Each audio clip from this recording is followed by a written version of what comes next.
واضح أخي واضح، شكرا. لكن ما عرفت عليك ليش طلبت مني مسألة الصورتين تبعي، اللي انت قلت لي اختار أي واحدة منهم. كل شيء انت اعطيتني اياه واضح. السي ما قدرتش هزه معي، وفي طريقة تانية حاعملها، بس الامور ماشية ان شاء الله.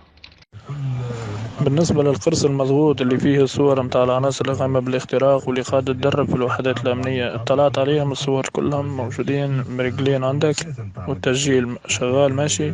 وأي توضيح تستحق مني بخصوص التسجيل أنا موجود، يعني أوضح لك إياه علشان تكون الصورة واضحة أكثر فأكثر. ولا أخي، هو التسجيل في حد ذاته يعني مهم للغاية، مهم برشا برشا برشا، يعني في حد ذاته في شغلة كبيرة ممكن نشتغل عليه. شكرا.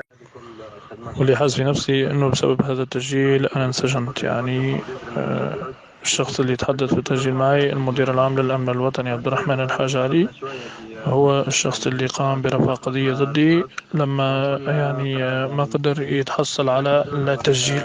شكرا. أخي الكريم، هلا واقف أنا وعمك اللي أنت تعتبره مثل أبوك قاعدين نتحدث. أخي شكرا جزيلا لك. هلا استلمت المبلغ من عند هدى، ومثل ما اتفقنا، وشكرا لك يعني على حتى على فتح اليوم 27. وأنت أخوي بغض النظر، مثل ما رسلتك في الإرسالية، على أمكنك أو ما أمكنك أنك تقرضني، وهي حركة ما راح أنسى لك إياها، لأنه يعني كنت في غسرة والحمد لله، وإن شاء الله ربي يفك غسراتك أخي الغالي. تحياتي، شكرا أخي. الله يحفظك يا الله يحفظك، ولا يهمك، يا رب يا كريم.